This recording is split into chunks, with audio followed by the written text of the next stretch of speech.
Hello there guys, it's Mauricio and welcome back to another product review. And today I'll be doing a review on the Fantech XD7 Aria.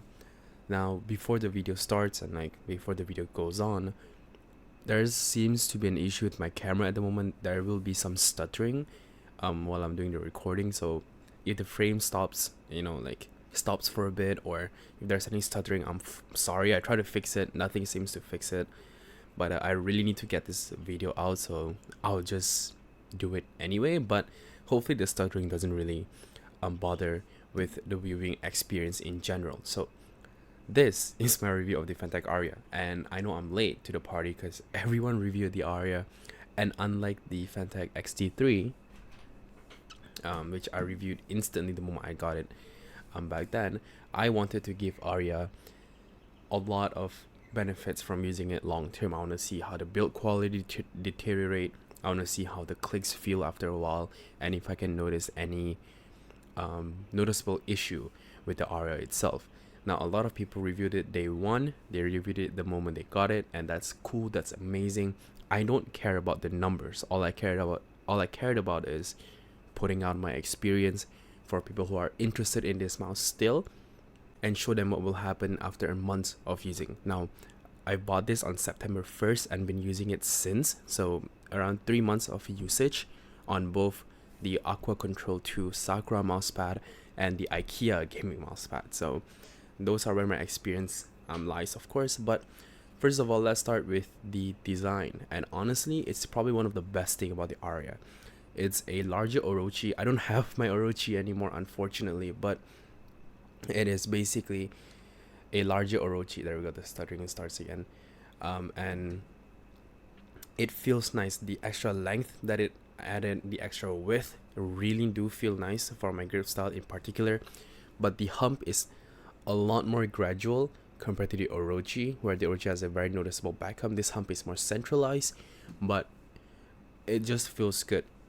With my 19 by 10.5 hand size, I can easily relax claw this without fatigue, where that is an issue on the original Orochi from Razer.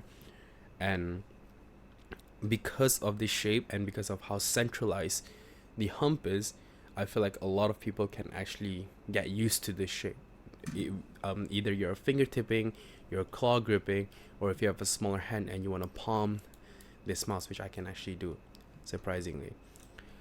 So yeah, the shape is nice.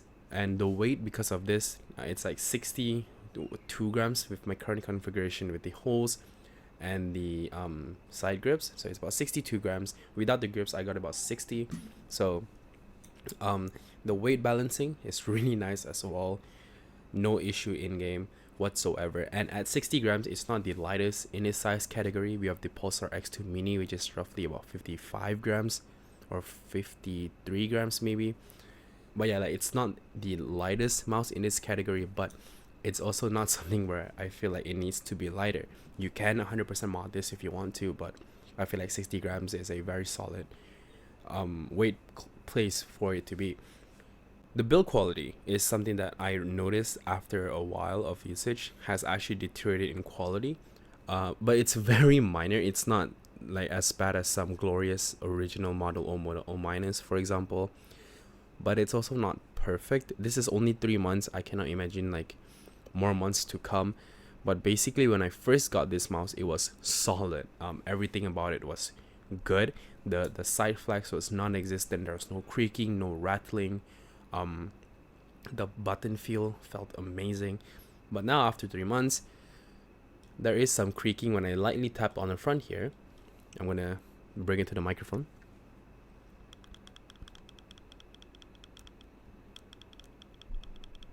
Yep, you can. I hope my microphone picked that up. So it's basically like a light clicking noise on the front here. It's not actuating anything. I think it's just a plastic hitting each other. There's that. Creaking when I squeeze the mouse lightly. Okay, and then when you press top to bottom lightly as well, you also get some creak.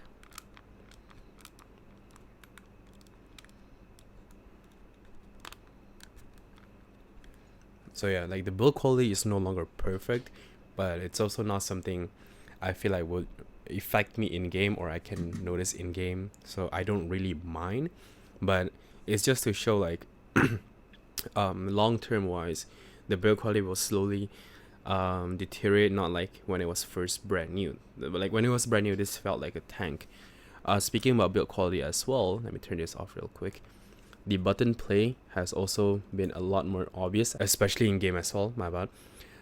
It's not bad, but you can hear it like squeaking a little bit when you're moving it left to right. It's not something you'll notice in game when you're wearing headphones, but it's something that happened. But it's something that happened after a while of usage, so it's something that you have to keep in mind when you're using this mouse. The button feels actually still felt pretty good. Kill GM 8.0 here has zero issue with it. There's slight pre-travel, right? There's like very slight and very noticeable post-travel, but it's not bad. I actually kind of prefer how much post-travel, not how much, like how the post-travel is actually there, so it feels a bit softer on every click. Same goes to the right side, very minimal pre-travel and some slight post-travel. And you can hear when I press the button,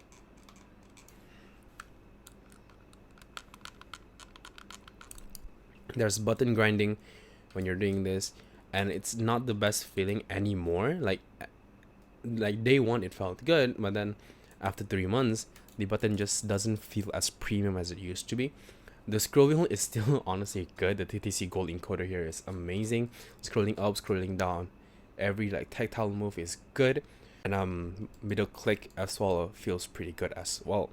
The side buttons is honestly amazing.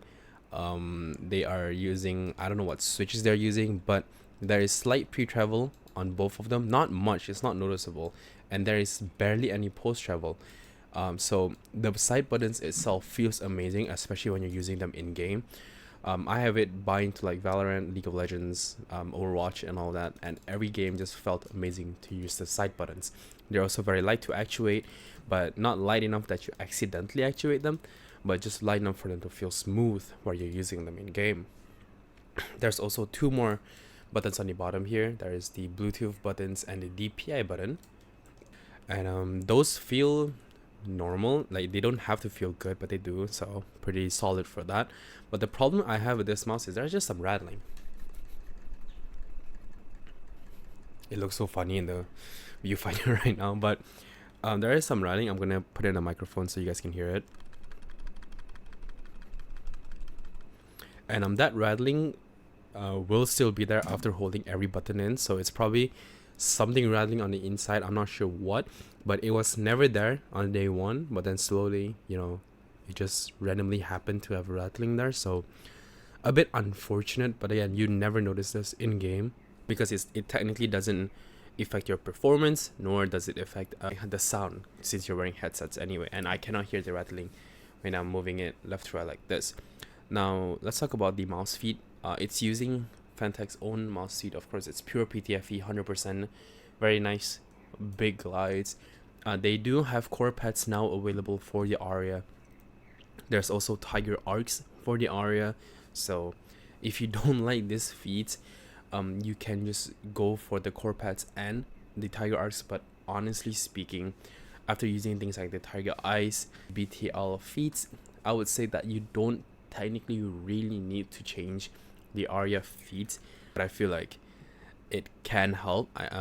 You know, just change to Tiger Arcs will feel better. Core pads will probably feel smoother than this, but on the Aqua Control 2 mousepad, which has a very rough texture, it's thick enough that I cannot feel the texture while playing, but it's also kind of smooth enough that the Aqua Control 2 can remain smooth while offering me some control. And on pads like the IKEA Gaming mousepad, the mouse feet feel smooth, doesn't feel muddy, and it can keep the low initial friction of the IKEA Game mousepad very well. So I would say you don't really need to change the feet on the Aria, but core pads or Tiger Arcs would have helped a lot, but it's not necessary. Next is the sensor performance and wireless performance as well. This mouse is using 3395, which means it has motion sync. You cannot manually turn it off on the software, but I don't really see a reason why. The battery life lasted me for about a week in single charge without the RGB on. and it lasted me about 3 days with the RGB turned on. So with motion sync, it doesn't really affect my battery life, and it's basically the best overall performance of this sensor. So there's that. No noticeable DPI deviation, but if you do notice DPI deviation, just turn it down. No noticeable human latency when clicking or when moving the sensor. A lot of tech enthusiasts right now is going to check every millisecond, but human testing wise, going from the Aria to things like the Fantech, the G305 internals, to things like the Cooler Master optical switches, I cannot notice any noticeable input delay. And the wireless performance has also been quite amazing. Again, sensor performance is just good. There's like basically no reason to talk about sensor nowadays. They're good at fast flicks. They're accurate. They're accurate. They have low DPI, especially the 3395. Like sensor in general, like the top sensors are just so good that there's no really any reason to talk about sensors. But wireless performance actually been pretty good. I have the dongle right in front of my mouse pad right here. They also include this adapter. There we go. And the cable itself is actually quite soft. I can play while charged, which is quite nice. Yeah, the sensor performance is good. The buttons is good. But there is just some build quality issue that just rise up after months and months and months of using. But I don't really think it's a problem. I just feel like for the price, especially, it's forgivable. You can get this for about $80, I think, $70 maybe. In Malaysia, it's about 260 ringgit. So this is quite cheap for what it is. It's an egg gaming mouse, heavily inspired from the Orochi, down to like the thumb's groove, which is like very, very comfortable. Have a light weight of 60 grams, 62 grams, depends on your configuration. Have Kill 8.0's 3395. Overall solid sensor performance, wireless performance. And there's no reason to hate this mouse. I feel like the only way you cannot use the Aria is if you don't like the shape. And even then, I feel like you can easily get used to the shape because it is so safe. It's flat on the side. It has comfortable groove on the left side. The hump is very gradual towards the middle. It's quite large compared to the Orochi, so you can fingertip, claw, palm. Really depends on your hand size, but it's been a very comfortable gaming session for me in this 3 months. It's not my end game, that's for sure. I feel like there is better shape that I can play with. For example, the Viper Mini here, the Viper Mini Wireless, for example. It's not my perfect gaming mouse, but it's a perfect gaming mouse by itself at this price point. So overall, also there's RGB. They say there's no RGB, but technically the DPI indicator here is an RGB. There we go. It's on pink right now to match the Aqua Control 2 Sakura. And with the RGB turned on, which is this indicator, it lasted me 3 days, which is not bad. I don't really mind it. I think it looks cool. It looks cute. You can turn it off. It doesn't really affect you anyway. And yeah, that's basically it. Also, you have dongle storage on the back here. You also have a solid shell. It's in the box right now. I'm actually quite lazy to change it. But with the solid shell, it's about 64 grams with all of this grip tapes included. And the included grip tape is actually quite nice. I've been using it since day one. There is some times where I took it off and put it back on, but it just feel like my grip felt a lot more secure with the grip tapes on, and it's a bit slippery without, because the texture here is actually quite slippery. And yeah, I think that's it. There's really not much to talk about the Fantech Aria. It's a very solid game mouse. I would highly recommend it. Also Type C, very, very poggers. And there's also the Fantech Helios XT3 V2 in the market with the XT7 and the XT5, and they're all like medium to small gaming mouse. And I would easily pick the Aria out of all of them, because the XT3 is nice when it was first launched, but I feel like it's quite outdated. The only good thing about the XT3 V2 is that it has a 3370. The battery is too big. It makes the mouse a bit heavier in this current state. Maybe we have an XT3 V3 at a 70 grams, 60 grams weight class, and that might be an end game for a lot of people. But for now, Fantech really nailed the gaming mouse like market with the Aria. More accessories is coming, with the retro shell, with the glass gates, with the new colorway, for example. I feel like Fantech has done a good job and easily gain my recommendation for the Aria. Again, I'm quite late, but I just want to give my 3 months experience with the Aria and to help you guys do the purchasing decision. Even after 3 months, even after all of this build quality concerns, not issue, I would say they're concerns, I would still easily recommend the Fantech Aria to anyone who is excited about this gaming mouse in the first place. So yeah, hope you guys enjoy. I'm sorry I'm really late to the video. I'll also link the Valorant montage I used the Aria with under the description, so you guys can check out my gaming performance. I'm not that good anymore, I'm sorry, but yeah, hope you guys enjoy this video, and I'll see you guys in the next one. Peace.